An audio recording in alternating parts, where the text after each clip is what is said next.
राम राम राम हरे हरे, हरे कृष्णा कृष्ण कृष्ण हरे हरे, हरे राम राम राम हरे हरे, हरे कृष्ण कृष्ण कृष्ण हरे हरे, हरे राम राम राम हरे हरे, हरे कृष्ण कृष्ण कृष्ण हरे हरे, हरे राम राम राम हरे हरे, हरे कृष्ण अंडी अंदरिकी।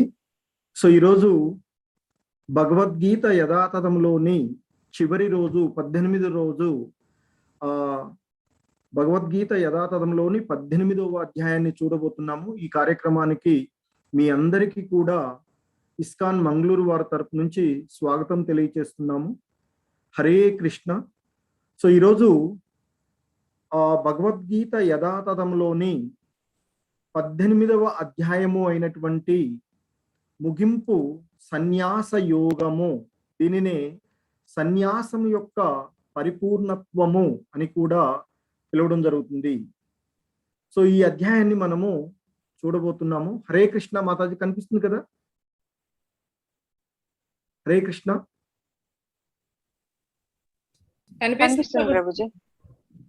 సో ఈ యథాతథం లోని అంటే భగవద్గీత యథాతథంలోని చివరి అధ్యాయము 18వ అధ్యాయము మోక్ష సన్యాస యోగము, దీనినే సన్యాసం యొక్క పరిపూర్ణత్వము అంటే పూర్ణత్వము అని కూడా పిలవడం జరుగుతుంది। సో మొదటిగా ప్రార్థన। హరే కృష్ణ మాతాజీ। హరే కృష్ణ ప్రభుజీ। మాతాజీ శ్రీ గురు ప్రణామము। ఓం అజ్ఞానతిమిరాంధస్య జ్ఞానాంజన శలాకయా చక్షురున్మిలితం యేన తస్మై శ్రీ గురవే నమః। శ్రీ రూప ప్రణామము। శ్రీ చైతన్య మనోభీష్టం స్థాపితం యేన భూతలే స్వయం రూపః కదా మహ్యం దదాతి స్వపదాంతికం। మంగళాచరణము।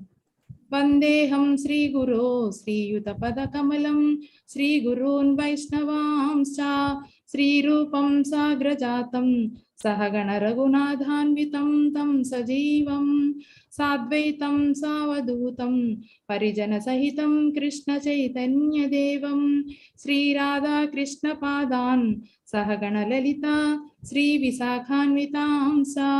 శ్రీకృష్ణ ప్రణామము। हे कृष्णा करुणा सिंधो दीनबंधो जगत्पते गोपेशा गोपिका कांता राधा कांता नमोस्तुते। श्री राधा प्रणमो। तप्त कांचन गौरांगी राधे वृंदावनेश्वरी वृषभानुसुते देवी प्रणमामि हरिप्रिये। श्री वैष्णव प्रणमो। पांचा कल्पतरुभ्यश्च कृपा सिंधुभ्य एव च पतितानां पावनेभ्यो वैष्णवेभ्यो नमो नमः। श्रील प्रभुपाद प्रणति। नमः ओं विष्णुपादाय कृष्णप्रेष्ठाय भूतले श्रीमते भक्तिवेदांता स्वामीति नामिने। नमस्ते सारस्वते देवे गौरवाणी प्रचारिणे निर्विशेषा शून्यवादी पाश्चात्य देशतारिणे। पंचतत्व मंत्रము। जय श्री कृष्ण चैतन्य प्रभो नित्यानंद श्री अद्वैत गदाधर श्रीवासादि गौर भक्त वृंद। महामंत्रము। हरे कृष्ण कृष्ण कृष्ण हरे हरे, हरे राम राम राम हरे हरे, हरे कृष्ण कृष्ण कृष्ण हरे हरे, हरे राम राम राम हरे हरे, हरे कृष्णा कृष्ण कृष्ण हरे हरे, हरे राम राम राम हरे हरे। हरे कृष्ण प्रभु जी। धन्यवादाలు प्रभु जी। हरे कृष्ण माताजी। చెప్తారా? చెప్పు। हरे कृष्ण। राधा माधवा कुंज विहारी, जय राधा माधवा कुंज विहारी, जय गोपी जन वल्लभ गिरिवरधारी, गोपी जन वल्लभ गिरिवरधारी, यशोदनंदन व्रज जन रंजना, जय यशोदनंदन व्रज जन रंजना, यमुना तीरा वनचारी, जय यमुना तीरा वनचारी, जय यमुना तीरा वनचारी, యమునా తీరా వనచారి. హరే కృష్ణ. ధన్యవాదాలు మాతాజీ. హరే కృష్ణ. హరే కృష్ణ అండి. సో ఈరోజు మనము 18వ అధ్యాయంలో అయినటువంటి ముగింపు సన్యాసం యొక్క పూర్ణత్వము అనేటువంటి అధ్యాయాన్ని చూస్తున్నాము. ఈ అధ్యాయంలోని మొదటి శ్లోకము అర్జునుడి చేత చెప్పబడుతుంది. అర్జున ఉవాచ సన్యాసస్య మహాబాహో తత్వమిచ్ఛామి వేదితుం త్యాగస్య చ ఋషికేశ పృథక్ కేశిని సూదన. సో అర్జునుడు అడుగుతూ ఉన్నాడు కృష్ణ భగవానుల వారిని, ఓ మహాబాహో, ఓ కేసి సంహార, ఓ ఇంద్రియాధీశ, త్యాగము యొక్క ఉద్దేశ్యమును మరియు సన్యాసము యొక్క ఉద్దేశ్యమును నేను తెలుసుకోవాలి అని అనుకుంటున్నాను అని అర్జునుడు కృష్ణ భగవానుల వారిని ఇక్కడ అడుగుతూ ఉన్నాడు. ఆయన్ని ఎలా సంబోధిస్తున్నాడు చూడండి ఇక్కడ.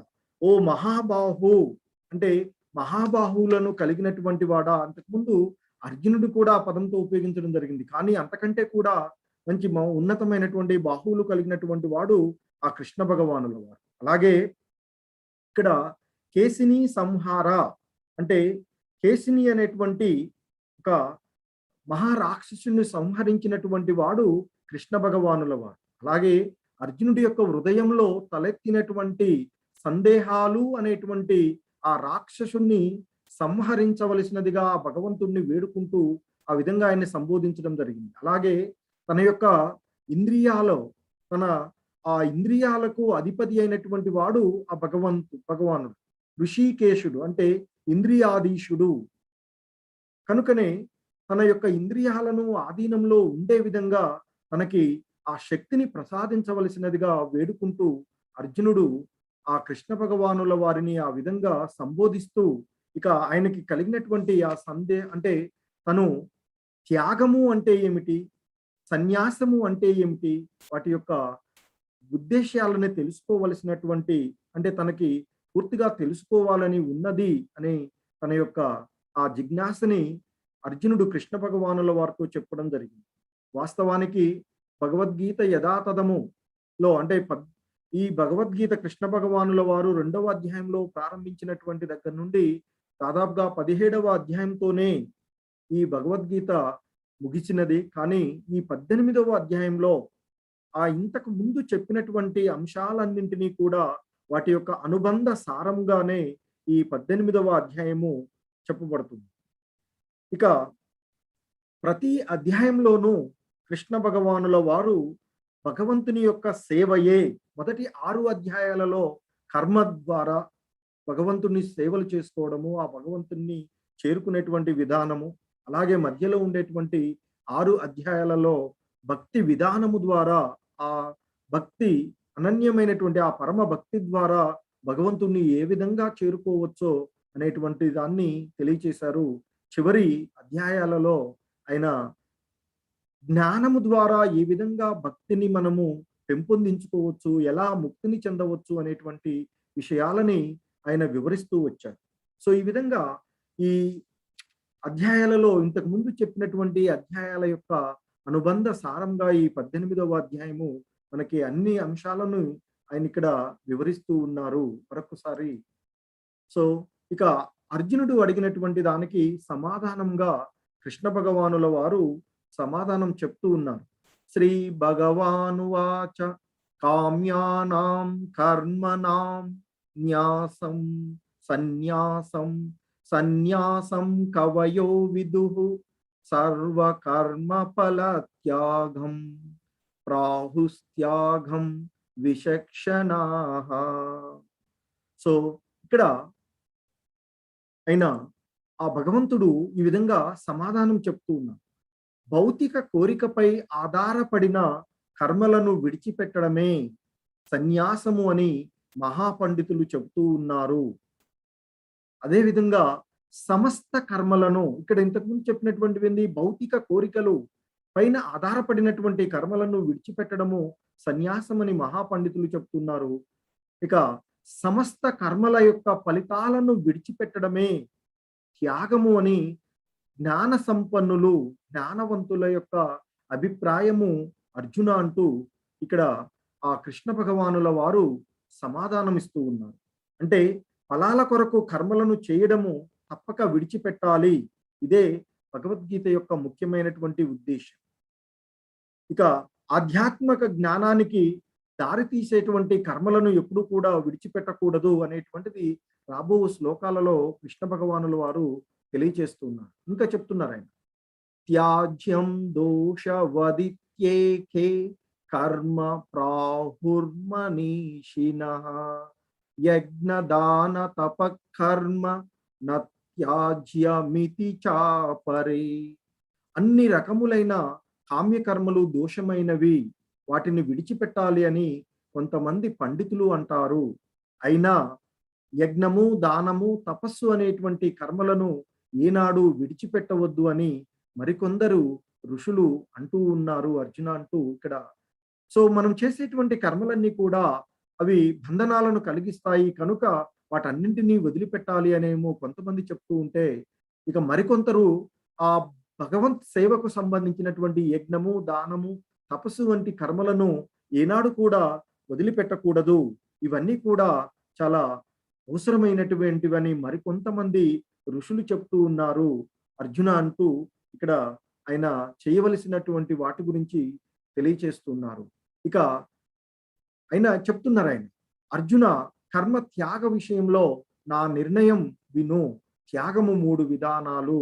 సో అంటే ఇంతవరకు ఉన్నటువంటిది వివిధ ఋషులు, పండితులు, మహాత్ముల యొక్క అభిప్రాయాలను చెప్తూ ఈ శ్లోకంలో ఆయన చెప్తున్నారు, అర్జున, కర్మ త్యాగ విషయంలో నా యొక్క నిర్ణయం, నా యొక్క అభిప్రాయం ఏదైతే ఉందో అది నేను తెలియజేస్తాను, నీవు విను అర్జున అంటూ చెప్తున్నారు. అంటూ త్యాగము 3 విధాలుగా ఉంటుంది అని చెప్తూ ఆయన ఇక చెప్తున్నారు. యజ్ఞ దాన తపకర్మ నత్యాజ్యం కార్యమేవ తత్ యజ్ఞో దానం తపశ్చైవ పావనాని మనీషిణాం.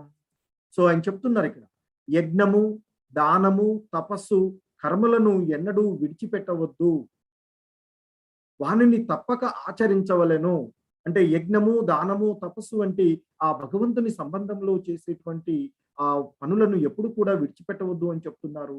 వాన్ని తప్పక ఆచరించాలి, ఖచ్చితంగా వాటిని ఆచరిస్తూనే ఉండాలి. వాస్తవమునకు యజ్ఞము, దానము, తపస్సులు అనేవి మహాత్ములను కూడా, ఎవరైతే గొప్పవారు ఉన్నారో వారిని కూడా అవి పవిత్రం చేస్తాయి. కనుక ఆ యజ్ఞము, దానము, తపస్సు అనేటువంటి కర్మలను ఎన్నడూ విడిచిపెట్టవద్దు అర్జున అంటూ చేయవలసిన వాటి గురించి ఆయన తెలియచేస్తూ ఉన్నారు. ఇంకా చెప్తున్నారు ఆయన, ఓ అర్జున, ఈ కర్మలు అన్నీ మమకారాసక్తి మరియు ఫలాపేక్ష లేకుండా చేయాలి, వాటిని కర్తవ్యంగా భావించి చేయాలి, ఇదే నా ఖచ్చితమైనటువంటి అభిప్రాయము. సో ఆయన అదే చెప్తున్నారు, కర్మలు చేయడము ఏనాడు కూడా మానవద్దు, ఖచ్చితంగా కర్మలను చేయవలసిందే. కాకపోతే ఆ చేసేటువంటి కర్మల పైన మమకారాసక్తిని వదిలి ఆ చేసేటువంటి కర్మల యొక్క ఫలాలను ఆశించకుండా చేయాలి. అలా చేయడం ద్వారా అంటే అదేవిధంగా ఆ కర్మలను మనము మన యొక్క కర్తవ్యం, మన యొక్క విధిగా ఆ కర్మలను భావించి చేయాలి అని చెప్తున్నారు. అలా చేయడం ద్వారా ఫలాపేక్ష రహితంగా, మమకారాసక్తి రహితంగా కర్తవ్య భావనలో మనం కర్మలను చేసినట్లయితే ఆ కర్మల యొక్క ఫలితాలు మనకి అంటే అవి ఎప్పుడు కూడా బంధించవు అని ఇంతకు ముందు అధ్యాయాల్లో కూడా మనకి కృష్ణ భగవానుల వారు వివరించారు. సో అదే విషయాన్ని ఇక్కడ మరొకసారి చెప్తున్నారు, ఈ కర్మలు అన్ని మమకారాసక్తి మరియు ఫలాపేక్ష లేకుండా చేయాలి, వాటిని ఒక కర్తవ్యంగా చేయాలి అని ఆయన యొక్క అభిప్రాయాన్ని, కర్మలను మానకూడదు, కర్మలను చెయ్యాలి అనేటువంటి ఉద్దేశంతో ఆయన యొక్క అభిప్రాయాన్ని కృష్ణ భగవానుల వారు వివరిస్తూ ఉన్నారు. ఇక ఆయన ఇంకా చెప్తున్నారు, నియతస్యతు సన్యాసః కర్మణో నోపపద్యతే మోహాతస్య పరిత్యాగ స్తామస పరికీర్తితః. సో ఆయన చెప్తున్నారు ఇక్కడ, విద్యుక్త ధర్మాలను ఏనాడు విడిచిపెట్టడము మంచిది కాదు. మన యొక్క విద్యుక్త ధర్మం ఏదైతే ఉందో మన ధర్మాలని మనం ఏ ఏ విధానంలో మనం ఉంటే మనకి ఏ విధంగా, ఒక టీచర్ ఉన్నాడు తన యొక్క ధర్మం, ఒక డాక్టర్ ఉన్నారు తన యొక్క ధర్మం, తల్లిదండ్రులు ఉన్నారు తల్లిదండ్రులుగా వారి యొక్క ధర్మం, ఒక వైశ్యుడు ఉన్నాడు వైశ్యుడి యొక్క ధర్మం, బ్రాహ్మణుడు ఎవరు. సో ఆ విధంగా ఎవరికి ఉండేటువంటి వారి యొక్క ధర్మాలని వారు ఏనాడు విడిచిపెట్టడము మంచిది కాదు. అవివేకంతో విద్యుక్త ధర్మాలను విడిచిపెడితే అలాంటి త్యాగం తమోగుణ త్యాగము అని అంటారు అర్జున అని చెప్తుంది. అంటే మనం యొక్క ధర్మాన్ని మనము పాటించకపోతే, అర్జునుడు క్షత్రియుడిగా తను యుద్ధం చేయాలి, కానీ యుద్ధం చేయను అనేటువంటి ఆ మమకారము అనేటువంటి దోషం కారణంగా వారి బంధువులను గురువులను వీరందరినీ చంపవలసింది అనేటువంటి ఒక అవివేకంతో తన యొక్క ధర్మాలను విడిచిపెట్టడానికి ప్రయత్నం చేస్తున్నాడు కదా. సో అందుకే అంటున్నాడు ఆయన, అవివేకంతో విద్యుక్త ధర్మాలను ఎవరైనా వదిలివేసినట్లయితే అటువంటి త్యాగం ఏదైతే ఉందో అది తమోగుణ త్యాగము అని అంటారు అర్జున. కాబట్టి నీ యొక్క విద్యుక్త ధర్మమైనటువంటి యుద్ధం చేయడము క్షత్రియుడిగా నీ ధర్మము, దానిని నీవు తప్పక ఆచరించవలసిందే అంటూ అంతకు ముందు చెప్పారు. మరొకసారి మనకి ఇక్కడ తెలియచేస్తూ ఉన్నారు. సో కాబట్టి మన యొక్క విద్యుక్త ధర్మాలని ఎవరైతే వారి వారి యొక్క ధర్మం ఏదైతే ఉందో దానిని వదిలివేస్తారో అది ఎటువంటి ఉపయోగకరమైనది కాదు, అది తమోగుణ సంబంధమైనటువంటి త్యాగం అవుతుంది అర్జున అంటూ చెప్తున్నారు.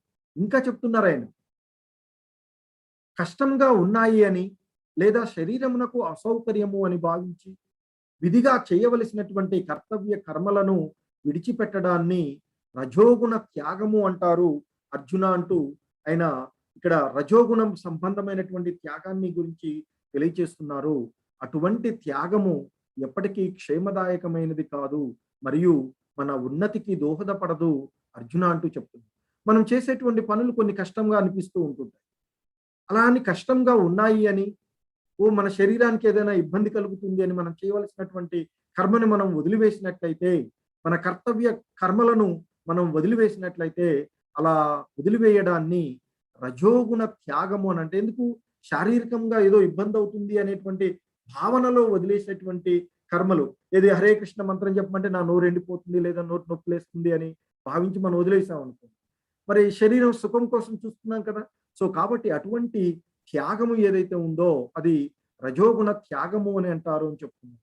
సో అటువంటి త్యాగం ఏదైతే ఉందో అది ఎప్పుడు కూడా క్షేమదాయకమైనది కాదు, మనకి పురోభివృద్ధి చెందడానికి ముక్తిని చెందడానికి అది ఉపయోగపడదయ్యా అర్జున అంటూ చెప్తూ ఇంకా చెప్తున్నారు, ఓ అర్జున, తన విద్యుక్త కర్మలను కర్తవ్య బుద్ధితో నిర్వహిస్తూ సమస్త భౌతిక సాంగత్యాన్ని ఫలాసక్తిని విడిచిపెట్టినప్పుడు దానిని సాత్విక గుణ త్యాగము అని అంటారు. త్యాగం, సో ఏదైతే తన యొక్క విద్యుక్త కర్మలను కర్తవ్య బుద్ధితో తను చేయవలసినటువంటి పనులను తన కర్తవ్యంగా భావించి నిర్వహిస్తూ ఆ భౌతికమైనటువంటి ఆ సాంగత్యాలన్నింటినీ వదిలివేసి మన ఆ చేసేటువంటి పనుల యొక్క ఫలితాల గురించి ఆలోచించకుండా ఎవరైతే పనులు చేస్తూ ఉన్నారంటే అలా వదిలేసినట్లయితే ఆ చేసేటువంటి పనుల యొక్క ఫలాలన్నింటినీ కూడా వదిలివేసినట్లయితే, అంటే ఫలాసక్తి లేకుండా మనం పనులు చేస్తూ ఉన్నట్లయితే ఆ ఫలాసక్తిని వదిలివేయడాన్ని సాత్విక గుణ త్యాగము అని అంటారు అని చెప్తున్నారు. ఇంకా చెప్తున్నారు ఆయన, దేహదారి అయిన వానికి కర్మల అన్నింటినీ వదులుకోవడము నిజంగా సాధ్యం కాదు. సో ఈ దేహాన్ని ధరించినటువంటి ఆ జీవుడికి ఈ కర్మలను వదిలించుకోవడము అంటే కర్మలను చేయకుండా ఉండడము అనేటువంటిది నిజంగా సాధ్యం కాదు.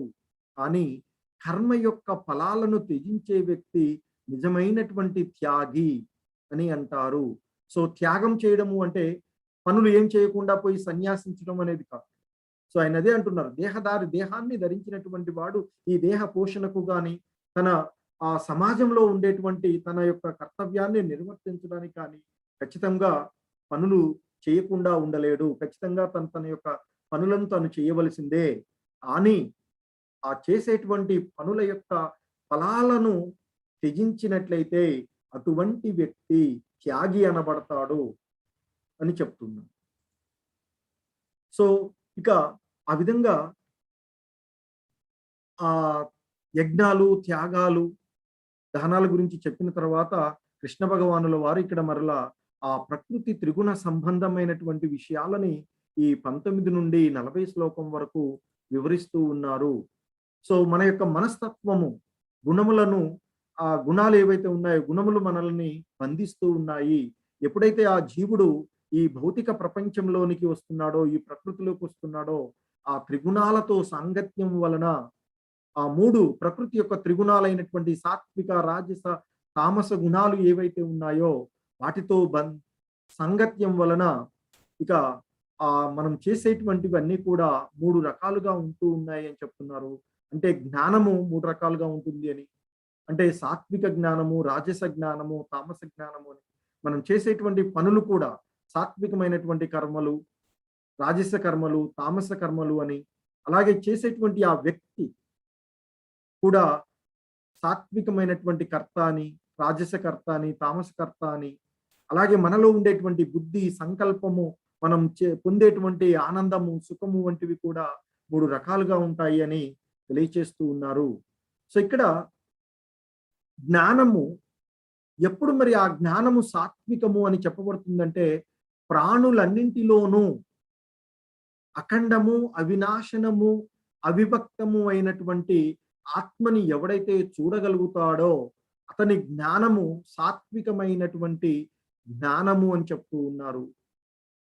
అలాగే ఇక ఎవడి యొక్క జ్ఞానము ద్వారా వేరువేరుగా కనిపించేటువంటి సర్వభూతాలలోని ఆత్మలు అనేక విధాలుగా ఉన్నాయి అని ఎవడైతే భావిస్తూ ఉన్నారో, అవన్నీ వేరువేరు అని ఎవరైతే భావిస్తారో అతని యొక్క జ్ఞానం ఏదైతే ఉందో అది రాజస జ్ఞానము అని అంటారు.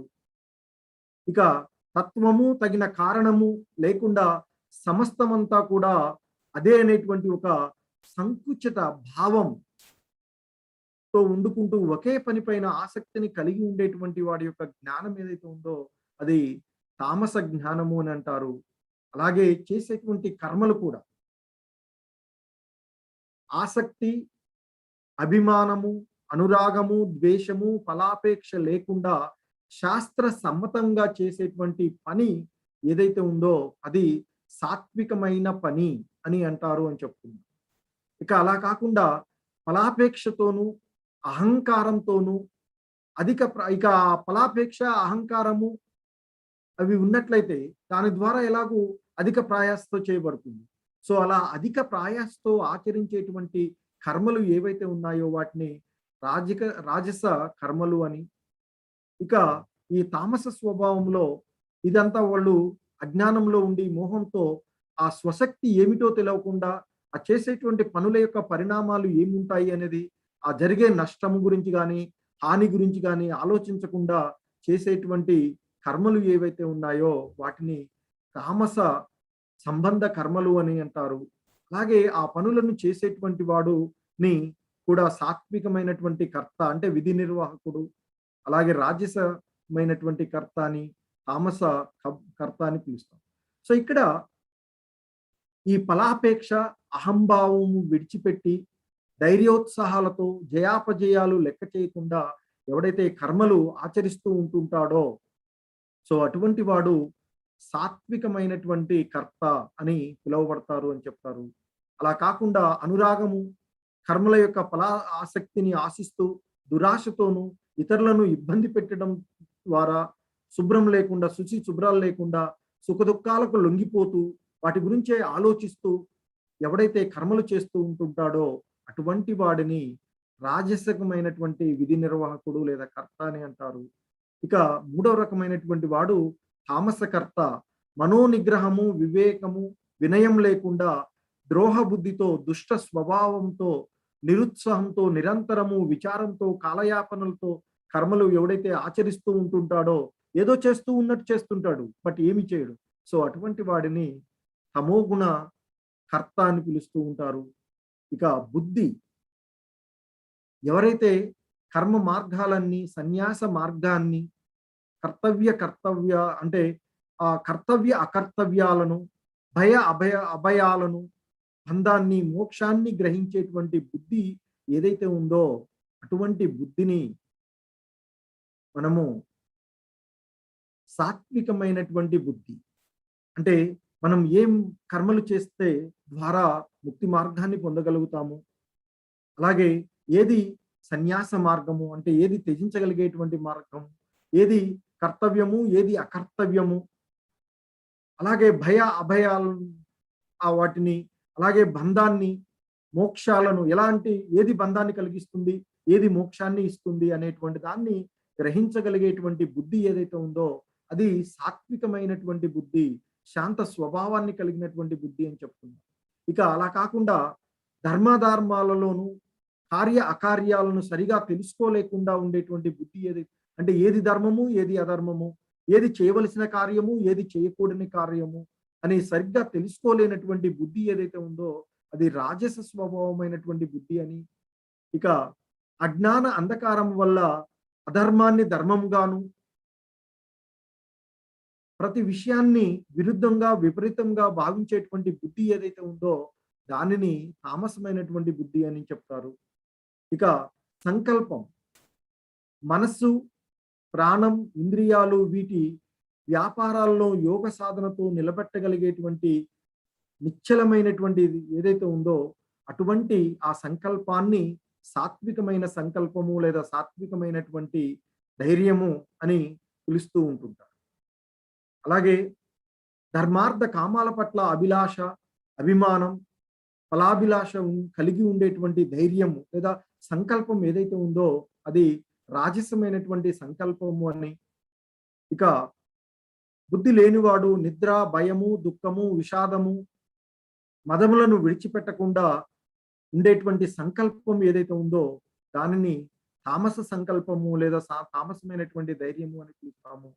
ఇక సాత్వికమైనటువంటి సుఖం లేదా ఆనందము ఏదంటే ఆరంభంలో విషంలా ఉన్న అంతంలో అమృత సమానమయ్యేటువంటి సుఖము లేదా ఆనందం ఏదైతే ఉందో అది సాత్వికమైనటువంటి ఆనందము అని అంటాం. సో సాధారణంగా మనము ఆధ్యాత్మిక విషయాలలో పాల్గొనాలంటే మొదట్లో కొంచెం కష్టంగా అనిపిస్తుంది. భక్తి మార్గాల్లో ప్రారంభించాలంటే ఎర్లీగా లేవాలి, లేదా ఒక 16 మాలలు హరే కృష్ణ మహామంత్రం చెప్పాలి అంటే అబ్బా 2 గంటలు హరే కృష్ణ మహామంత్రం చెప్పాలా అని అనిపిస్తుంది ప్రారంభం. కానీ దాన్ని ప్రారంభించి అలా మనం అభ్యాసం చేస్తూ ఉన్నట్లయితే దాని యొక్క ఫలం మనకి అమృత సమానం అవుతుంది. సో అటువంటి సుఖం మనకి ఏదైతే వస్తుందో అది సాత్వికమైనటువంటి సుఖము అని అనుకుంటాం. అలా కాకుండా మొదటేమో చాలా బాగున్నట్లు అనిపిస్తూ ఉంటుంటుంది, చివరికి అది విషంగా మారేటువంటిది. అలాగే ఇంద్రియాల యొక్క తృప్తి కోసం జరిగేటువంటి సుఖం ఏదైతే ఉందో, ఇంద్రియాల యొక్క కలయిక వల్ల జరిగేటువంటి సుఖం ఏదైతే ఉందో దానిని రాజసమైనటువంటి సుఖము అని అంటారు. సో ఉదాహరణకి డ్రింక్ చేస్తున్నాడు అనుకోండి, చేయగానే మొదట్లో అబ్బా చాలా బాగున్నట్టు అనిపిస్తుంది, అది తీసుకున్నంతసేపు. కానీ తర్వాత కానీ తెలుస్తూ ఉంది దాని యొక్క ఫలాల ఫలితంగా లివర్ చెడిపోవడము, క్యాన్సర్స్ రావడము, వివిధ రకాలుగా చెడిపోవడం. అలాగే స్మోక్ చేస్తున్నారండి, సిగరెట్ తాగుతాడు అనుకోండి, ఆ దమ్ములు కొడుతున్నప్పుడు ఏదో అనిపిస్తూ ఉంటుంది, తాత్కాలికమైనటువంటి ఆనందం. సో మొదట్లో మనకు చాలా మంచిగా ఉంటుంది, ఆ తర్వాత లంగ్ క్యాన్సర్ వచ్చేస్తుంది. సో కాబట్టి ఆ విధంగా ఉండేటువంటి ఆనందము, సుఖము ఏదైతే మనం అనుకుంటున్నామో మొదట్లో మనకి మంచిగా ఉండేటువంటిది అనిపిస్తూ ఉంటుందో అది చివరికి విషతుల్యంగా తయారవుతుంది, ఆరోగ్యానికి హానికరంగా ఉంటుంది. అటువంటి సుఖాలని రాజసమైనటువంటి సుఖాలు అని అంటారు. ఇంకా తామసమైనటువంటి సుఖం ఏంటంటే ఎప్పుడు వాడికి నిద్రపోవాలనే ఉంటుంది, ఎప్పుడు లేస్తాడో ఎప్పుడు పడుకుంటాడో ఏమీ తెలియదు, బద్ధకంగా ఉంటుంది. ఇక ప్రమాదాల వల్ల జనించేటువంటి సుఖం ఏదైతే ఉందో అదిలోనూ ఎప్పుడు కూడా అది సరైనటువంటిది కాకుండా ఉంటుంది, సుఖాన్ని ఇవ్వదు. అటువంటి సుఖం ఏదైతే ఉందో దాన్ని లేదా ఆనందం ఏదైతే భావిస్తూ ఉంటారో అది తామసికమైనటువంటి ఆనందము అని చెప్తూ ఉంటుంది. సో ఈ విధంగా ప్రకృతి త్రిగుణాల వల్ల కార్యకలాపాలు అవి మనం చేసేటువంటి విధానంలో ఈ 19 నుండి 40 శ్లోకముల వరకు కృష్ణ భగవానుల వారు ఈ అధ్యాయంలో వివరించడం జరిగింది. ఆ తర్వాత 41 నుండి 55 వరకు కూడా మన కర్తలు, ఆదర్శప్రాయమైనటువంటి కర్త అంటే కర్త ఆ వ్యక్తి ఎవడు ఏ విధమైనటువంటి పనులు చేయాలి అనేటువంటి భావనలో ఆయన చెప్తూ ఉన్నారు. సో ఇక్కడ చెప్తున్నారు ఆయన, బ్రహ్మణ క్షత్రియ విషాం శూద్రానాం చ పరం తప కర్మాని ప్రవిభక్తాని స్వభావ ప్రభవైర్గుణైః. ఓ పరంతప, ప్రకృతి త్రిగుణములను అనుసరించి తమ స్వభావాల నుండి పుట్టిన గుణాల ద్వారా జనులు బ్రాహ్మణులుగాను, క్షత్రియులు, వైశ్యులుగా, శూద్రులుగా విభజించబడతారు అంటూ ఆ సమాజంలో ఉండేటువంటి మానవులను 4 రకాలుగా ఆయన అంతకుముందు కూడా చెప్పారు. ఈ సమాజంలో ఉండేటువంటి మానవులను వారి వారి యొక్క గుణాలు మరియు వారి యొక్క స్వభావాలను బట్టి, వారు చేసేటువంటి పనులను బట్టి 4 రకాలుగా వర్గీకరించబడ్డారు అని ఆయన అంతకుముందు చెప్పారు మనకి. సో అదే చెప్తున్నారు ఇక్కడ. ప్రకృతి యొక్క త్రిగుణాలను అనుసరించి, వారి యొక్క స్వభావాలను అనుసరించి, వారిలో పుట్టినటువంటి ఆ గుణాలు, వారు చేసేటువంటి పనులను ఆధారంగా చేసుకొని జనులు బ్రాహ్మణులు అని, క్షత్రియులు అని, వైశ్యులు అని, శూద్రులుగా విభజించబడ్డారు అని చెప్తారు. సో సాధారణంగా బ్రాహ్మణులు అనేటువంటి వారు సాత్వికమైనటువంటి గుణాలలో ఉండేటువంటి వారు అని చెప్తారు. క్షత్రియులేమో సాత్విక, రాజస గుణాలలో కలిగి ఉంటాయి అని చెప్తారు. ఇక రజోగుణము, తమోగుణ సంబంధితమైనటువంటి వారిని వైశ్యులు అని, ఇక తమోగుణ సంబంధము తక్కువగా ఉండి, అలాగే రజోగుణము ఎక్కువగా ఉండి, అలా ఉండేటువంటి అంటే రజోగుణ, తమోగుణాల్లో తమోగుణము ఎక్కువగా ఉండేటువంటి వారు శూద్రులు అని చెప్పబడుతూ ఉంటుంటారు. ఇక బ్రాహ్మణుల యొక్క గుణాలు అంటే సాధారణంగా బ్రాహ్మణుల ఇంట్లో పుట్టగానే అది బ్రాహ్మణుడు అని అనబడదు, సాధారణంగా చెప్తుంటాం. ఇక్కడ అందుకనే ఆయన చెప్తున్నారు, వారి యొక్క గుణాలు, వారు చేసేటువంటి పనుల ద్వారానే బ్రాహ్మణులు చెప్తారు. ఒక ఇంట్లో ఒక డాక్టర్ ఇంట్లో ఒక అబ్బాయి పుట్టారు అనుకోండి, ఒక డాక్టర్ అవడు, డాక్టర్ అబ్బాయి అవుతాడు. మరి ఎప్పుడు డాక్టర్ అవుతాడంటే పరిస్థితుల ప్రకారంగా చదువుకొని ఇంటర్మీడియట్ చదివి ఆ తర్వాత ఎంసెట్ రాసి, ఆ ఎంసెట్ తర్వాత సీట్ వస్తే ఆ డాక్టర్ డిగ్రీ పొందుతుంది. అలాగే ఇక్కడ కూడా బ్రాహ్మణుల ఇంట్లో పుట్టినంత మాత్రాన బ్రాహ్మణుడు కాదు, అలాగే క్షత్రియుల ఇంట్లో పుట్టినంత మాత్రాన క్షత్రియుడు కాదు, శూద్రుల ఇంట్లో పుట్టినవాడు శూద్రుడే అవడు. సో వారి వారి యొక్క గుణాలను, వారి యొక్క స్వభావాలను బట్టి, వారు చేసేటువంటి పనులను బట్టి అన్ని రకాలుగా అన్ని వర్గాలలో ఉండేటువంటి అవకాశం ఉంటుందని చెప్తుంది.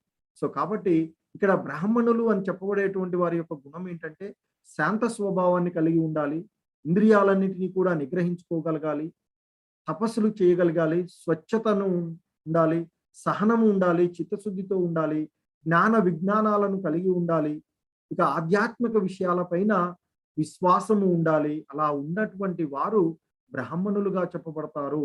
అంటే ఎక్కువగా సాత్వికమైనటువంటి గుణాలు ఎక్కువగా ఉంటాయి అని చెప్తారు. ఇక క్షత్రియుల్లో శౌర్యము, బలం ఉండాలి, ధైర్యము, ఆయుధ విద్యలో నైపుణ్యము, యుద్ధము నుండి వెనుతిరగని సంకల్పము, విశాల హృదయంతో గల దయాగుణము మరియు నాయకత్వ సామర్థ్యాలు ఉండేటువంటి వారందరూ కూడా క్షత్రియులుగా చెప్పబడతారు. సో కాబట్టి ఎక్కడ పుట్టినా కానీ, ఏ కుటుంబంలో పుట్టినా కానీ వారికి ఈ విధమైనటువంటి లక్షణాలు ఉన్నట్లయితే వారు ఆ తర్వాత బ్రాహ్మణులు గాను, క్షత్రియులు గాను విభజించబడతారు అని చెప్తున్నారు. క్షత్రియుల యొక్క ముఖ్యమైనటువంటి గుణాలు ఏంటంటే చౌర్యాన్ని ప్రదర్శించడము, బలం ఉండాలి, ధైర్యంగా ఉండగలగాలి, ఆయుధ విద్యలో నైపుణ్యాన్ని, ఆయుధ విద్యల పైన మనకి ఆసక్తి ఉండి, అలాగే యుద్ధంలో వెనుతిరగని సంకల్పం, యుద్ధానికి ఒకసారి ప్రారంభించినట్లయితే ఇక వెనుతిరిగి చూసేటువంటి ఇది లేకుండా ఉండాలి, అటువంటి వాడు. అలాగే విశాలమైనటువంటి హృదయంతో దయాగుణం ఉండాలి, అలాగే నాయకత్వ సామర్థ్యము ఉండాలి అని చెప్తారు. సో బ్రాహ్మణులు ఆ విధంగా ఉంటే ఈ క్షత్రియులు అనేటువంటి వారు ఆ సమాజంలో ఉండేటువంటి అన్నిటినీ కూడా దేవాలయాల్లో కానీ తనకు సంబంధించినటువంటి ప్రతి వస్తువుని కూడా సంరక్షించగలిగేటువంటి సామర్థ్యం కలిగి ఉండాలి క్షత్రియుడు. అవసరమైతే యుద్ధం చేయగలిగేటువంటి ఆ విధంగా ఉండేవాడు క్షత్రియుడు అని చెప్తుంది. ఇక వైశ్య గుణాలు, ముఖ్యంగా వైశ్యులు అని చెప్పబడేటువంటి వారు వ్యవసాయం చేయించడము, గోరక్షణ అంటే పాడి పంటలు అంటుంటారు, అలాగే వ్యాపారం చేయడం అనేది ఆ వైశ్యుల యొక్క సహజ సిద్ధమైనటువంటి పనులు అంటారు. సో ఇక శూద్రులు అనేటువంటి చెప్పబడేవారు ఆ వైశ్యులకు, క్షత్రియులకు, బ్రాహ్మణులకు ఆ విధంగా వారి యొక్క పనులు చేయడం ద్వారా సేవలు చేస్తూ ఉండేటువంటి వారు శూద్రులుగా చెప్పబడుతూ ఉంటారు. వివిధ రకాలైనటువంటి అన్నిట్లోనూ కూడా వారు ఇన్వాల్వ్ అయి ఉంటుంటారు, అన్ని రకాలైనటువంటి పనులు చేయగలిగేటువంటి. ఇక ఆయన చెప్తూ ఉన్నారు, సకల జీవులకు మూలము మరియు సర్వవ్యాప్తి అయిన భగవంతుణ్ణి పూజిస్తూ మానవుడు స్వకర్మ నిర్వహణ చేయడం ద్వారా పరిపూర్ణతను పొందగలుగుతాడు. మరి ఎవరు పరిపూర్ణమైనటువంటి కర్త అని చెప్పారు కదా. సో ఆయన చెప్తున్నారు ఇక్కడ, ఆ విధంగా విభజించబడినటువంటి వారిలో సకల జీవులకు మూలము మరియు సర్వవ్యాప్తి అయినటువంటి ఆ భగవంతుణ్ణి పూజిస్తూ, ఆ భగవంతుణ్ణి భక్తి మార్గాన్ని అనుసరిస్తూ, అలాగే స్వకర్మ నిర్వహణ చేయడం, వారి యొక్క కర్మలు ఏమున్నాయో, ఎవడు ఏ విధంగా ఆ లక్షణాలను బట్టి వారి యొక్క కర్మలను వారు చేస్తూ ఉన్నట్లయితే ఖచ్చితంగా వారు పరిపూర్ణతను పొందగలుగుతారు. అంటే ఎవడి యొక్క విద్యుక్త ధర్మాన్ని వారు సక్రమంగా నిర్వహిస్తూ ఆ భగవంతుని పైన, అంటే ఇక్కడ ఆ శాంతి ఉండి యజ్ఞయాగాదులు చేసినంత మాత్రం అంతే ముక్తి కాదు. ఒక వ్యక్తి, ఒక క్షత్రియుడు ఉన్నాడు, క్షత్రియుడుగా ఉండి ధైర్యంగా ఉండి తన రాజ్యంలో ఉండే వారందరినీ కూడా సంరక్షిస్తున్నప్పుడు కూడా వాడు కూడా ముక్తి పొందగలుగుతాడు. అలాగే ఒక వైశ్యుడు ఉన్నాడు, ఆ ఏది పాడి పంటలు సక్రమంగా చేస్తూ వ్యాపారాన్ని సక్రమంగా సరైనటువంటి పద్ధతిలో వ్యాపారాన్ని చేసినట్లయితే వాడు కూడా ముక్తి పొందేటువంటి అవకాశం. అలాగే శూద్రుడుగా అంటే పనులు చేసేటువంటి వారు శారీరకమైనటువంటి శ్రమ ద్వారా పనులు చేస్తూ ఉన్నట్లయితే తద్వారా కూడా వారి యొక్క ధర్మాలను వారు నిర్వర్తించినట్లయితే ఖచ్చితంగా వారు కూడా ముక్తిని పొందుతారు అని చెప్తున్నారు. అంటే పరిపూర్ణతను సాధించగలరు. అంటే ఎవరి స్వభావాన్ని అనుసరించి వారి యొక్క ధర్మాలను వారు సక్రమంగా నిర్వహించినట్లయితే ఖచ్చితంగా వారు పరిపూర్ణతను సాధించగలుగుతారు అని చెప్తున్నారు. అదే ఇక్కడ చెప్తున్నారు ఇంకా, పరధర్మము స్వీకరించి దానిని సరిగ్గా చేయలేకపోవడం కంటే తన స్వధర్మము అసంపూర్ణంగా చేయుటయే వ్యక్తికి శ్రేష్టమైనది. అంటే తన యొక్క స్వభావాన్ని అనుసరించి, తన యొక్క పూర్వజన్మ సుకృతాన్ని అనుసరించి తను ఏ లక్షణాన్ని ఎక్కువగా పెంపొందించుకొని ఉన్నాడో ఆ విధమైనటువంటి దానిలో పనిచేస్తూ ఉండడం శ్రేష్టమైనది. ఇక్కడ అర్జునుడు క్షత్రియుడుగా తన యొక్క ధర్మం యుద్ధం చేయాలి. కానీ ఏమంటున్నాడు ఆయన, నేను యుద్ధం చేయలేను కాబట్టి వారందరినీ చంపి ఉండేదానికంటే నేను భిక్షమెత్తుకునైనా పనిచేస్తాను. భిక్షమెత్తుకుని చేయడం అనేది క్షత్రియుడి యొక్క ధర్మం కాదు. సో కనుకనే ఇతర ధర్మాన్ని చేసిన దానికంటే తన యొక్క ధర్మము అసంపూర్ణంగా చేసినా అదియే ఆ వ్యక్తికి శ్రేష్టమైనది. తన స్వభావ సిద్ధమైనటువంటి విధులను చేయటంలో వ్యక్తికి పాపమంటదు. క్షత్రియుడిగా యుద్ధం చేస్తాడు, యుద్ధంలో చంపాల్సి వస్తుంది శత్రువులను. సో దాంట్లో ఎటువంటి పాపము లేదు అని చెప్తాడు. అలాగే వైశ్యుడు ఉన్నాడు, బిజినెస్ చేయాలి. బిజినెస్ చేసేటువంటి విధాలలో కొన్ని మాటలు, అంటే అబద్ధాలు, అంటే పూర్తిగా కాకపోయినా కొన్ని ఆ ధర్మానికి అనుకూలంగా మాట్లాడాల్సి వస్తుంది. అలా మాట్లాడడం కూడా పాపం కాదు అని చెప్తారు. సో అలాగే శూద్రుడు తను చేసేటువంటి పనులలో వేటాడుతూ ఉండే వాళ్ళు కొంతమంది ఉండొచ్చు. అలా చేసేటువంటిది అది పాపం అని చెప్పి వారి యొక్క ధర్మం వాళ్ళు చేస్తూ ఉంటారు. సో అలా ఎవడి ధర్మాన్ని వాడు నిర్వర్తించినట్లయితే అది పాపము అంటదు అని చెప్తూ ఉంది. ఇంకా ఏం చెప్తున్నా, భక్త్యా మామభిజానాతి యావాన్యచ్చాస్మి తత్వతః తతో మాం తత్వతో జ్ఞాత్వా విశతే తదనంతరం. కేవలము భక్తియుత సేవ చేత మాత్రమే యథార్థంగా నేను ఎవరో తెలుసుకొనవచ్చును. నన్ను తెలుసుకున్న పిదప నా భక్తుడు నా సంపూర్ణ భావనలో భగవద్ధామంలో ప్రవేశించును. సో ఆయన ఆ విధంగా చెప్తూ వారి యొక్క విద్యుక్త ధర్మాలను చెప్తూ, ఎవరైతే అన్ని కూడా భగవద్గీత యొక్క ముఖ్యమైనటువంటి ఉద్దేశము, భగవద్గీత ప్రతి అధ్యాయంలో కూడా నొక్కి చెప్పబడినటువంటి అంశము భక్తియుత సేవ, భక్తి ద్వారా భగవంతుడికి సేవ చేసుకోవడం. సో అదియే ఆ భగవంతుణ్ణి యథార్థంగా తెలుసుకోవడానికి సరైనటువంటి మార్గము అని చెప్తున్నారు. అలా ఆ యథార్థంగా భగవంతుణ్ణి అర్థం చేసుకున్నటువంటి ఆ భగవంతుని యొక్క భక్తుడు ఆయనలో సంపూర్ణమైనటువంటి భావనలో ఉండడం ద్వారా ఖచ్చితంగా ఆ భగవంతుని యొక్క ధామాన్ని చేరుకుంటాడు, అంటే ముక్తిని పొందుతాడు అని తెలియచేస్తూ ఉంది. ఇంకా చెప్తూ ఉన్నారు, మచ్చిత్త సర్వ దుర్గాని మత్ప్రసాదాత్ తరిష్యసి అత చేత్వమహంకారాత్ నశ్రోస్యసి వినంక్ష్యసి. సో ఇంకా చెప్తూ ఆయన ఈ విధంగా చెప్తున్నారు, నీవు నా యందు మనసు కలవాడివైతే నా కృపచే అన్ని అడ్డంకులను మరియు కష్టాలను అధిగమించగలుగుతావు.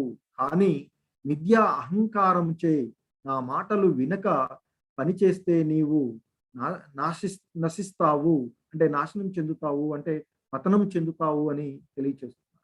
అంటే ఆ ఎవరైతే ఆ భగవంతుని పైన శ్రద్ధ విశ్వాసాలు ఉంటాయో, ఆ శ్రద్ధ విశ్వాసాల ద్వారా ఆయన్ని ఒక మాటలు ఎవరైతే ఆ భగవంతుణ్ణి నమ్ముతూ ఉంటారో, అలా నమ్మిన వారికి ఆయన యొక్క కృప ద్వారా కలిగేటువంటి అడ్డంకులు, కష్టాలు అన్నీ కూడా అధిగమించగలుగుతారు. అలా కాకుండా మిథ్యా అహంకారంతో, అంటే ఆ భగవంతుడి పైన శ్రద్ధ, విశ్వాసాలు లేకుండా ఎవడైతే పని చేస్తూ ఉంటుంటాడో, అటువంటి వాడు పతనం చెందుతారు అని అంటున్నాడు కృష్ణ భగవానుడు. ఇంకా చెప్తూ ఆయన అంటున్నాడు, ఈశ్వర సర్వభూతానాం హృద్దేశే అర్జున తిష్టతి భ్రామయన్ సర్వభూతాని యంత్రారూఢాని మాయయా. సో ఆయన చెప్తున్నారు ఇక్కడ, ఓ అర్జున, పరమ పురుషుడు అంటే ఆ పరమాత్ముడు ప్రతి ఒక్కరి హృదయంలో ఉండి భౌతిక ప్రకృతితో తయారు చేయబడిన యంత్రంలో ఆసీనులై అన్ని జీవుల యొక్క గతులను నిర్దేశిస్తూ ఉన్నాడు. అంటే ఆయన చెప్తున్నారు, ఈ భౌతికంగా తయారు చేయబడినటువంటి యంత్రం ఏదైతే ఉందో ఈ దేహంలో ఆయన ఆసీనులై, అందరి హృదయాలలో కూడా ఆసీనులై వారి వారి యొక్క కర్మలు, వారి వారి యొక్క డిజైర్స్, వారి యొక్క కోరికల ప్రకారంగా ఆ పనులు వారు చేసేటువంటి వాటికి ఆయన నిర్దేశిస్తూ ఉన్నాడు అని తెలియచేస్తున్నాం. అంతే కదా, మరి ఒక యంత్రం మనం ఫీడ్ చేస్తాం, ఆ యంత్రంలో ఉండేటువంటి ఆయన అక్కడ ఉండి డ్రైవర్ ఆ యంత్రం ఏ విధంగా పనిచేయాలి అనేటువంటి విషయాలన్నీ కూడా చూస్తూ ఉంటుంది. సో అదేవిధంగా మన యొక్క దేహాన్ని తయారు చేసినటువంటి ఆ పరమాత్ముడు, ఈ దేహము ఉద్భవించడానికి కారణమైనటువంటి పరమాత్ముడు అందరి హృదయాలలో ఉండి వారి వారి యొక్క కర్మలను, వారి ఫలాలను వాళ్ళ ప్రకారంగా ఆయన వారి యొక్క గతులను, వారి యొక్క జీవన మార్గాన్ని నిర్దేశిస్తూ ఉంటుంటాడు అని తెలియచేస్తుంది. ఇంకా చెప్తున్నారు ఆయన, మన్మనాభవ మద్భక్తో మధ్యాజీ మాం నమస్కురు మామి వైశ్యసి సత్యం తే ప్రతిజానే ప్రియోసి మే. ఇంకా ఆయన చెప్తున్నారు, ఎల్లప్పుడూ నన్నే స్మరించుము, నా భక్తుడివి అగుము, నన్ను పూజించుము, నాకు నమస్కరింపుము. ఆ విధంగా చేయడం వలన నీవు తప్పక నన్ను చేరుకుంటావు. నీవు నాకు ప్రియమైన స్నేహితుడవు కాబట్టి నేను ఈ మాట ఇస్తున్నాను అంటూ ఆ కృష్ణ భగవానుల వారు అర్జునుడికి, అంటే మానవుడి యొక్క ముఖ్యమైనటువంటి ధర్మం, అంటే అతని యొక్క గమ్యం ఏమిటి అనేటువంటి అంశాన్ని చెప్తున్నాడు. ఎల్లప్పుడూ ఆ భగవంతుడిని స్మరించమంటూ, ఆ భగవంతుడికి భక్తుడిని కమ్మంటున్నాడు, ఆ భగవంతుడిని పూజిస్తూ ఆయనకి నమస్కరించమని చెప్తున్నాడు. ఆ విధంగా చేయడం వల్ల ఆధ్యాత్మికంగా వృద్ధి చెంది తప్పక ఆ భగవంతుడిని చేరుకుంటావు అని చెప్తున్నారు.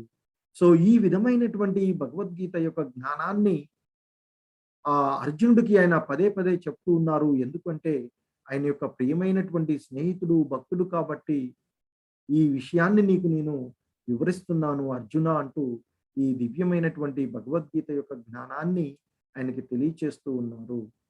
ఇంకా చెప్తూ ఉన్నారు ఆయన, సర్వధర్మాన్ పరిత్యజ్య మామేకం శరణం వ్రజ అహం త్వాం సర్వ పాపేభ్యో మోక్షయిష్యామి మా శుషః. సో అన్ని ధర్మాలను వదిలి, సో ఆయన వివిధ రకాలైనటువంటి విషయాలను గురించి ఇప్పటివరకు చెప్పారు కదా. సో అన్ని ధర్మాలను వదిలివేసి కేవలము ఆ భగవంతుడిని శరణు పొందినట్లయితే ఆ భగవంతుడు అన్ని పాపముల నుండి విడిపిస్తాడు, భయపడకు అని చెప్తూ ఉన్నారు. సో అన్ని ధర్మాలను వదిలి కేవలము నన్నే శరణు పొందుము, నేను నిన్ను అన్ని పాపముల నుండి విడిపిస్తాను, భయపడకు అర్జున అంటూ, సో అన్నింటినీ వదిలి ఆ భగవంతుడికి మనం శరణు తెచ్చినట్లయితే మనకి కావలసినవన్నీ, అన్ని మన బంధనాలన్నింటి నుండి కూడా మనల్ని ఆ భగవంతుడు కాపాడతారు అని చెప్తారు. సో దానికి ఉదాహరణగా ద్రౌపది. సో చివరికి ఆమె నీవు తప్ప నన్ను రక్షించేవారు ఎవరూ లేరయ్యా అని ఆ కృష్ణ భగవాన్ వారిని శరణుజొచ్చుగానే ఆమెని ఆ అంతమంటూ లేనటువంటి చీరలిస్తూ ఆమెని కాపాడడం జరిగింది. సో ఆయన అదే చెప్తున్నారు ఇక్కడ.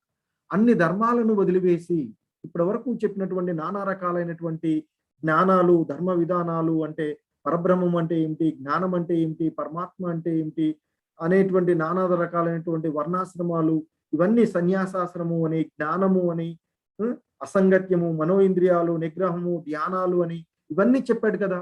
సో ఇవన్నీ వదిలేసి ఆ భగవంతుడికి పూర్తిగా శరణుజొచ్చినట్లయితే ఖచ్చితంగా ఈ అన్ని భవబంధనాల నుండి, అన్ని పాపాల నుండి ఆయన మనల్ని రక్షిస్తాను అని తెలియచేస్తూ ఉన్నారు ఈ శ్లోకం. ఇంకా చెప్తున్నారు ఆయన ఈ భగవద్గీత యొక్క జ్ఞానాన్ని ఆయన ఇక్కడ మనకి వివరిస్తున్నారు. ఇదం తే నా తపస్కాయ నా భక్తాయ కదాచన న చాశుశ్రూషవే వాచ్యం నచ మాం యోభ్య సూయతి. నీకు ఉపదేశించిన ఈ గీతా శాస్త్రాన్ని తపస్సు చేయని వాడికి, భక్తి లేని వాడికి, వినడానికి ఇష్టపడని వానికి, నన్ను దూషించే వాడికి ఎప్పుడూ చెప్పకూడదు. అంటే అభక్తులకు ఈ విషయాల గురించి చెప్తే అది ఏమీ అర్థమవదు, దాన్ని అర్థం చేసుకోడు. కనుక ఆయన చెప్తూ ఉన్నారు ఇక్కడ, నీకు ఉపదేశించినటువంటి ఈ గీతా శాస్త్రం ఏదైతే ఉంటుంటే ఆ కర్మయోగాలు, భక్తి యోగాలు, జ్ఞాన యోగాలు, ఆ భగవంతుణ్ణి ఎలా చేరాలి ఏమిటి అనేటువంటి అంశాలన్నింటినీ కూడా, ఆ వివరించినటువంటి అన్ని అంశాలను కూడా ఎవరైతే ధార్మికమైనటువంటి తపస్సులు చేయనటువంటి వారికి, కృష్ణ భక్తి భావనలో లేనటువంటి వాడికి ఏనాడు చెప్పడానికి ప్రయత్నించవద్దు అని చెప్తున్నారు. అలా చెప్పినట్లయితే వాడు ఏమి కూడా అర్థం చేసుకోలేరు. కనుక అటువంటి వానికి, ఈ ఇష్టం లేనటువంటి వాడికి ఏ విషయాన్ని కూడా మనం అర్థం చేసుకోవాలి అంటే ముందుగా శ్రద్ధ విశ్వాసాలు ఉండాలి. అలాంటి శ్రద్ధ విశ్వాసాలు లేనటువంటి వాడికి, ఎల్లప్పుడూ ఆ భగవంతుణ్ణి దూషించేటువంటి వాడికి ఈ విషయాలు చెప్పినా ఏమీ అర్థం కావు. కనుక ఈ విషయాలని అటువంటి వారికి ఉపదేశించకూడదు అని చెప్తూ ఉన్నారు కృష్ణ భగవానుడు.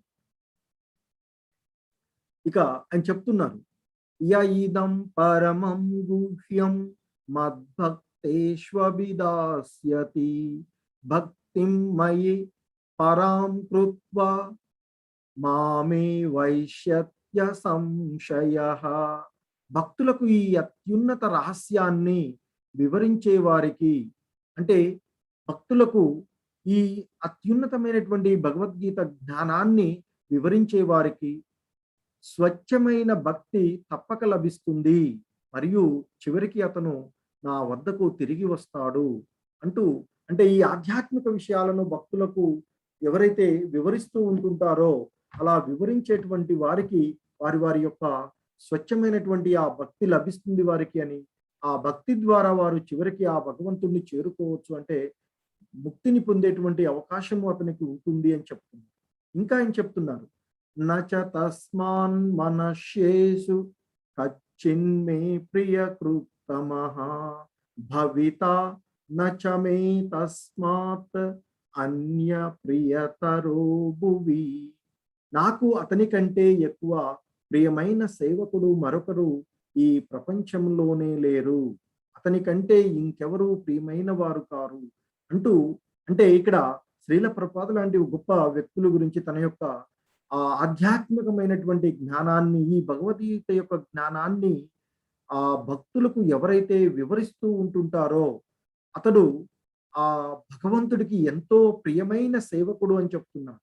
అంటే ఎవరైతే ఈ భగవద్గీత యొక్క జ్ఞానాన్ని, ఆధ్యాత్మిక జ్ఞానాలను భక్తులకు వివరిస్తూ ఉంటుంటారో అటువంటి వారు, అతడు ఇక అతని కంటే ఎక్కువ ప్రియమైన సేవకుడు, అంటే ఆ భక్తి మార్గాన్ని ప్రచారం చేయడమే ఒక సేవ అని చెప్తున్నారు. అటువంటి అంతకంటే ఎక్కువ ప్రియమైనటువంటి సేవకుడు మరొకరు ఈ ప్రపంచంలో నాకు లేరు. అంటే ఆ ఆధ్యాత్మిక విషయాలని, ఆ భక్తి తత్వాన్ని ప్రజలకు, అంటే భక్తులకు ఎవరైతే వివరిస్తూ ఉంటారో అటువంటి వాడు ఆ కృష్ణ భగవానుల వారికి ఎంతో ప్రియమైన సేవకుడు అని చెప్తున్నారు.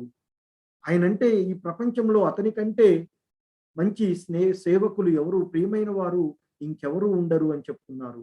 అతని కంటే ఇంకెవరు నాకు ప్రియమైన వారు ఉండరు అంటూ ఆయన ఆ భక్తి తత్వాన్ని నలుగురు భక్తులకు వివరించేటువంటి వారి గురించి కృష్ణ భగవానుల వారు ఇక్కడ తెలియచేస్తూ ఉన్నారు.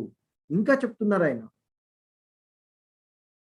అధ్యేష్యతే చ య ఇమం ధర్మ్యం సంవాదమావయోః జ్ఞానయజ్ఞేన తేనాహం ఇష్టస్యామితి మే మతిః.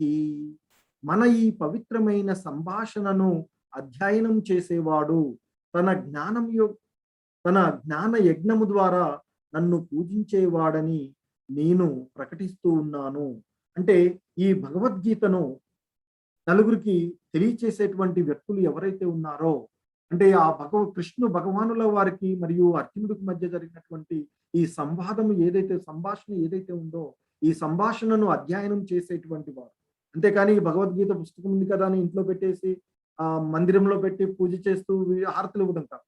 సో ఆయన చెప్తున్నారు ఇక్కడ, ఈ పవిత్రమైన సంభాషణను అధ్యయనం చేసేవాడు తన జ్ఞాన యజ్ఞము ద్వారా నన్ను పూజించిన వాడని నేను ప్రకటిస్తున్నాను. అంటే వేరుగా ఏం లేదు, ఆ భగవంతుడి యొక్క దివ్యమైనటువంటి సంభాషణలు, ఆయన చెప్పినటువంటి ఆ కర్మయోగాలు, భక్తి యోగాలు, జ్ఞాన యోగాలు, ఆ విషయాలను మనము అధ్యయనం చేసినట్లయితే అటువంటి వాడు జ్ఞాన యజ్ఞం ద్వారా భగవంతుడిని పూజించినట్లు అని చెప్తున్నారు. అంటే ఆ భగవద్గీత వేరు కాదు, ఆ భగవంతుడు వేరు కాదు అని తెలియజేస్తున్నారు. కనుక ఆ భగవద్గీతను ఎవరైతే చదువుతారో వారు ఆ భగవంతుడిని పూజించినట్లే అని చెప్తున్నారు. ఇంకా ఆయన చెప్తున్నారు, శ్రద్ధావాననసూయచ్చ శృణయాదపి యో నరః సోపి ముక్త శుభాలోకాన్ ప్రాప్నుయాత్ పుణ్యకర్మణాం.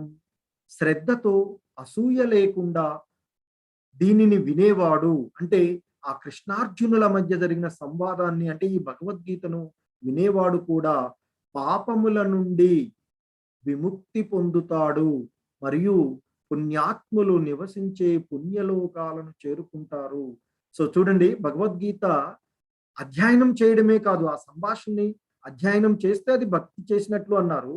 అలా కాకుండా ఇక్కడ ఎవరైతే ఈ భగవద్గీత గురువులు చెప్తూ ఉన్నప్పుడు శ్రద్ధతో అసూయ లేకుండా ఈ భగవద్గీతని ఎవరైతే వింటూ ఉంటాడో అటువంటి వారు కూడా పాపముల నుండి విముక్తి పొందుతాడు మరియు పుణ్యాత్ములు నివసించే పుణ్యలోకాలకు చేరుకుంటారు అని చెప్తున్నారు. ఆ తర్వాత మరలా జన్మలో మానవులుగాను మంచిగా ఆధ్యాత్మిక విషయాలు తెలిసినటువంటి వాటిలో పుట్టి ఆ తర్వాత ఆధ్యాత్మికం ద్వారా ముక్తిని పొందేటువంటి అవకాశం లభిస్తుంది అని చెప్తున్నారు. కాబట్టి శ్రద్ధతో అసూయ లేకుండా ఈ భగవద్గీతను విన్నటువంటి వారికి కూడా పాపాల నుండి విముక్తి పొందుతారు. అలాగే పుణ్యాత్ములు ఉండేటువంటి ఆ ఋషులు ఉండేటువంటి అటువంటి లోకాలలోకి పుణ్యలోకాలకు చేరుకుని అక్కడ పుణ్యాలను అనుభవిస్తారు అని చెప్తున్నారు. ఇంకా చెప్తున్నారు ఆయన, కచ్చిదేదచ్యుత్తం పార్థ త్వయైకాగ్రేణ చేతసా కచ్చిదజ్ఞాన సమ్మోహః ప్రణష్టస్తే ధనంజయ. సో ఆయన చెప్తున్నారు, ఓ పార్థ, నిశ్చలమైన మనసుతో నీవు ఈ గీతా శాస్త్రాన్ని విన్నావు కదా. ఇక అడుగుతున్నారు చూడండి, ఇక్కడ ఇంతసేపు గురువుగా తను శిష్యుడికి ఆ బోధనలన్నీ చేసిన తర్వాత అడుగుతున్నాడు, చెప్పి ఆ ఆధ్యాత్మిక విషయాలన్నీ కూడా చెప్పిన తర్వాత ఇక్కడ అడుగుతున్నాడు మళ్ళీ, ఓ పార్థ, ఓ అర్జున, నిశ్చలమైన మనసుతో నీవు ఈ గీతాశాస్త్రాన్ని విన్నావు కదా. ఓ ధనంజయ, అవివేకము వల్ల కలిగిన నీ మోహం, అంటే నీ భ్రాంతి అంతా అంతరించిందా లేదా? ఆయనకి మొదట్లో అన్నాడు కదా, మమకారము అనే దోషం కారణంగా నా యొక్క కర్తవ్యాన్ని నేను మర్చిపోయాను, నాకు ఏది మంచో ఏదో చెడో అనేటువంటి విషయాన్ని నేను తెలుసుకోలేకుండా ఉన్నాను, నేను ఒక అవివేకంతో ఉన్నాను, ఆ అవివేకం వల్ల నాలో కలిగినటువంటి భ్రాంతి వల్ల నేను ఏం చేయాలి ఏం చేయకూడదు అనేటువంటి విషయాన్ని ప్రారంభంలో అడిగారు ఆయన కదా. కనుక నేను నీకు శరణు తెచ్చుతున్నాను, నేను శిష్యుడను, నాకు ఏది మంచో అది బోధించు అని నేను ఒక గురువుగా నిన్ను వేడుకుంటున్నాను అని అర్జునుడు కృష్ణ భగవానుల వారిని అడిగితే ఈ భగవద్గీత యొక్క జ్ఞానాన్నంతా కూడా బోధించుకుంటూ వచ్చారు. కర్మయోగాలు అంటూ, భక్తి యోగాలు, జ్ఞాన యోగాలు అంటూ ఆయన బోధించుకుంటూ వచ్చి అన్ని జ్ఞానాలు అన్ని చెప్పిన తర్వాత ఆయన చెప్పారు. ఇది అర్థం చేసుకోవాలంటే శ్రద్ధ, విశ్వాసాలు ఉండాలి, భక్తి ఉండాలి అని చెప్పారు. అవన్నీ అతనికి ఉన్నాయి. అందుకేని అంటున్నాడు, ఓ పార్థ, నిశ్చలమైన మనసుతో నీవు ఈ గీతా శాస్త్రాన్ని విన్నావు కదా అంటూ ప్రశ్నిస్తూ అడుగుతున్నారు. అలాగే అడిగి ఇంకా ఏమంటున్నాడు, అవివేకం వల్ల కలిగిన నీ భ్రాంతి అంతా, నీలో అవివేకము వలన కలిగినటువంటి భ్రాంతి, మోహం ఏదైతే ఉందో అదంతా ఇప్పుడు మరి అంతరించిపోయిందా లేదా? నీకు నేను జ్ఞానాన్ని ఉమ్, ప్రసాదించాను, జ్ఞాన విషయాలు చెప్పాను కదా, రహస్యం అంటూ, అతి రహస్యం అంటూ, పరమ రహస్యం అంటూ ఉమ్, చెప్పాడు కదా. సో అవన్నీ విన్న తర్వాత నీలో కలిగినటువంటి ఆ భ్రాంతి అంతా నశించిందా లేదా అర్జున అంటూ గురువు శిష్యుడికి పాఠాలు బోధించిన తర్వాత అదంతా అర్థమైందా, దాన్ని సరిగా అర్థం చేసుకున్నావా అంటూ అడుగుతూ ఉన్నాడు ఇక్కడ కృష్ణ భగవానుల వారు తన శిష్యుడు, స్నేహితుడు అయినటువంటి అర్జునుడిని. ఇక అర్జునుడు మాట్లాడుతున్నాడు ఇక్కడ. అర్జున ఉవాచ నష్టో మోహ స్మృతిర్లబ్ధ త్వత్ప్రసాదాన్మయాచ్యుత స్థితోస్మి గత సందేహ కరిష్యే వచనం తవ. అర్జునుడు సమాధానం చెప్తున్నాడు, ఈ విధంగా పలుకుతున్నాడు. ఓ అచ్యుత, ఇప్పుడు నా మోహం తొలగిపోయినది. నీ అనుగ్రహం చే నాకు స్మృతి తిరిగి పొందినాను. నా యొక్క స్మృతి నేను తిరిగి పొందినాను. నా సందేహాలన్నీ తీరిపోయాయి. నీ ఆదేశానుసారం పనిచేయడానికి నేను సిద్ధంగా ఉన్నాను. సో ఇది కదా ఒక భక్తుడు ఆ భగవంతుడికి నీ ఏ విధంగా అర్థం చేసుకున్నాడు అనేటువంటిది. సో అర్జునుడు ఇప్పుడు చెప్తున్నాడు, ఓ అచ్యుత, నా మోహం అంతా తొలగిపోయిందయ్యా. ఈ 18 రోజులు నీవు, అంటే ఈ మనం భగవద్గీత చెప్పుకున్నాం కదా, ఆయన చెప్పినటువంటి ఈ అంశాల్లో మనం ఈ 18 రోజులు మనం ఏదైతే చర్చించుకున్నామో ఇవన్నీ విన్న తర్వాత ఆ అర్జునుల్లో కలిగినటువంటి మోహము అనేటువంటిది ఏదైతే ఉందో అది తొలగిపోయిందట. ఆయన ఇంకా అంటున్నాడు, నీ యొక్క అనుగ్రహం చేత, భగవంతుని యొక్క అనుగ్రహం ఉంటేనే ఇదంతా జరుగుతూ ఉంటుంది. నీ అనుగ్రహం చేత నాకు నా యొక్క స్మృతిని నేను తిరిగి పొందినాను. నాలో కలిగినటువంటి భ్రాంతి అంతా తొలగిపోయి నా యొక్క వాస్తవ స్థితికి నేను వచ్చానయ్యా. నా సందేహాలన్నీ కూడా తీరిపోయాయి. నాలో కలిగినటువంటి ఆ సందేహాలు, మోహాలు అన్నీ తొలగిపోయాయి. ఇప్పుడు నీవు ఏది చెప్తే అది చేయడానికి నేను సిద్ధంగా ఉన్నాను అంటూ అర్జునుడు కృష్ణ భగవానుల వారికి సమాధానం ఇవ్వడం జరిగింది. సో అది కదా ఆయన్ని కార్మోన్యుకుంది. అక్కడ నేను యుద్ధం చెయ్యను, నాకు ఏడుపు వస్తుంది, నా ఎన్ని పోతున్నాయని బాణాలని అక్కడ పక్కన పెట్టినటువంటి ఒక హృదయం నిండా దుఃఖంతో నిండిపోయి యుద్ధం చేయలేను అని ఏడుస్తూ కూర్చున్నటువంటి ఒక వ్యక్తిని భగవద్గీత సందేశాల ద్వారా కార్యోన్ముఖుని చేసి ఎలా నిలబెట్టింది యుద్ధరంగంలో అనేటువంటిది కదా ఈ భగవద్గీత. సో అందుకే మనం అంటారు, భగవద్గీత చదివితే మాకు సందేహాల సమాధానాలు ఎక్కడ దొరుకుతాయి అని చాలా మంది చాలా రకాలుగా మాట్లాడుకుంటారు. కానీ ఇది కదా కావాల్సింది. మనకి ఎప్పుడు ఎటువంటి సందేహం కలిగినా, ఎటువంటి అనుమానాలు వచ్చిన, ఎటువంటి బాధలున్నా వాటి నుండి బయటపడడానికి భగవద్గీత ఓపెన్ చేసి ఒక శ్లోకం చదివితే మనకు పరిష్కార మార్గం దొరుకుతుంది. ఇక్కడ ఎలాగైతే అర్జునుడికి తనలో కలిగినటువంటి సందేహాలన్నిటికీ కూడా పరిష్కారం లభించి ఆయన అంటున్నాడు ఇక్కడ, అదే నీ ఆదేశానుసారం నేను పనిచేయడానికి సిద్ధంగా ఉన్నాను అంటే కార్యోన్ముఖుడైపోయాడు అర్జునుడు. ఇక మరి ఇదంతా కూడా మనం ప్రారంభంలోనే చెప్పుకున్నట్లుగా ఆ కృష్ణార్జునుల మధ్య జరుగుతూ ఉండేటువంటి సంవాదాన్ని, అంటే ఆ మొదటి శ్లోకంలో ధృతరాష్ట్రుడు సంజీవుడితో అడుగుతున్నాడు, ధర్మక్షేత్రే కురుక్షేత్రే అని స్టార్ట్ చేశాడు కదా ధృతరాష్ట్రుడు.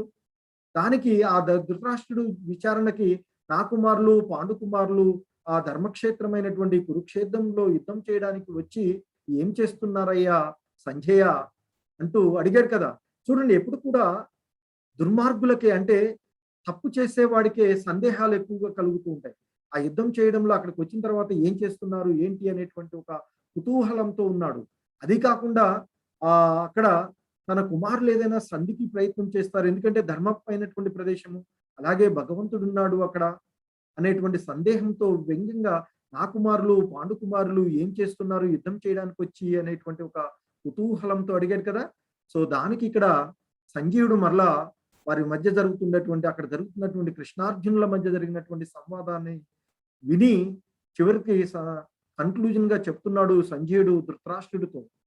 సంజయ ఉవాచ ఇత్యహం వాసుదేవస్య పార్థస్య చ మహాత్మనః సంవాద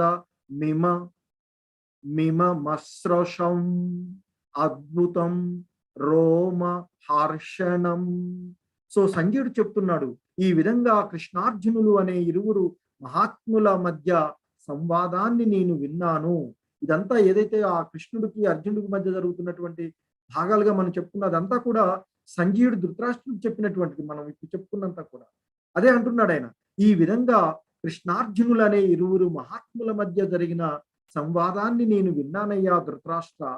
ఆ సంవాదం ఎంత అద్భుతంగా ఉన్నదంటే నాకు రోమాంచితం అవుతుంది. అంటే వారి మధ్య జరిగిన సంవాదం ఇంకా ఉంటే ఉంటే వినాలి అనిపిస్తుంది.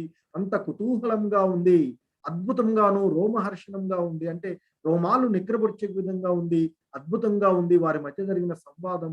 అది ఎంత వింటూ ఉంటే అంత వినాలి అనిపిస్తుంది అంటూ ఆ సంజీవుడు ధృతరాష్ట్రుడితో చెప్తున్నాడు. చెప్పి అది కూడా ఇంకా ఆయన అంటాడు అక్కడ, ఈ విధంగా ఆ కృష్ణార్జునుల మధ్య జరిగినటువంటి సంవాదాన్ని నా గురువు గారైనటువంటి వ్యాసుల యొక్క అనుగ్రహం చేత.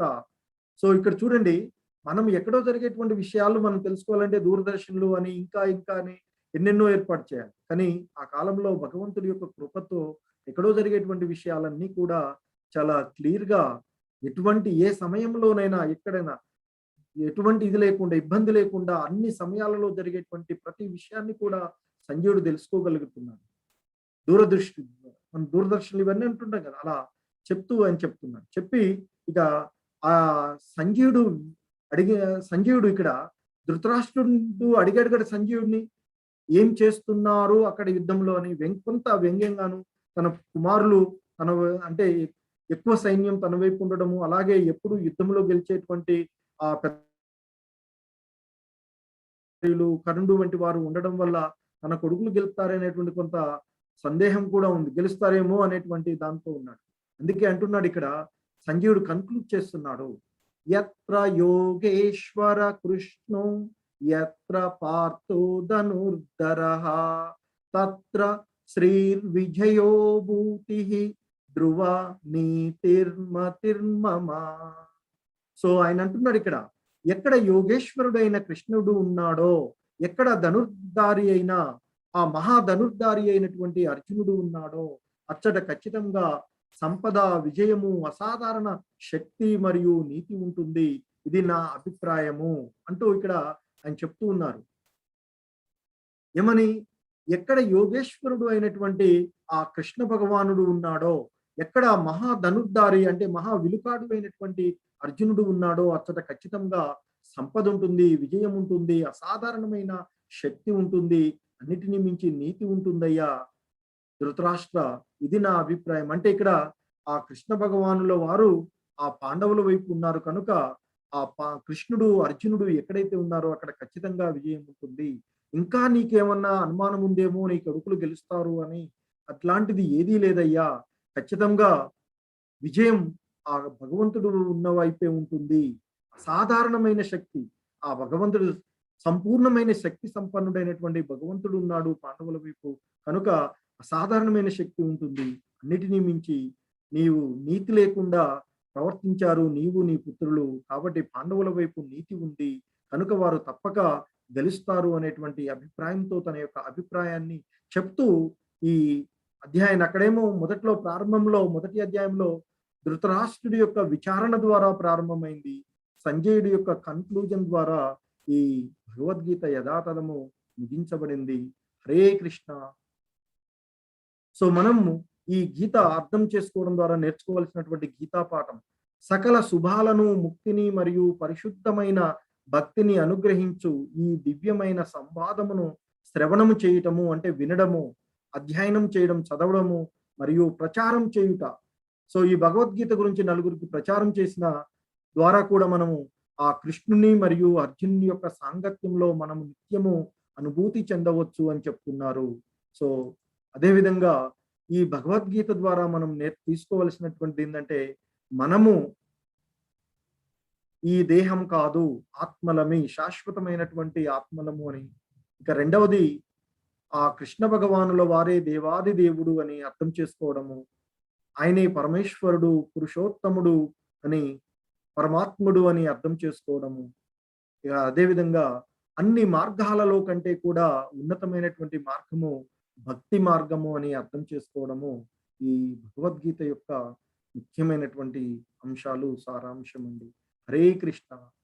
ఓం తత్సదితి శ్రీమద్భగవద్గీతాసు ఉపనిషత్సు బ్రహ్మ విద్యాయాం యోగశాస్త్రే శ్రీకృష్ణార్జున సంవాదే మోక్ష సన్యాస యోగో నామష్టోదశాధ్యాయః. హరే కృష్ణ కృష్ణ కృష్ణ హరే హరే, హరే రామ రామ రామ హరే హరే. కృష్ణం వందే జగద్గురుం. హరే కృష్ణ అండి.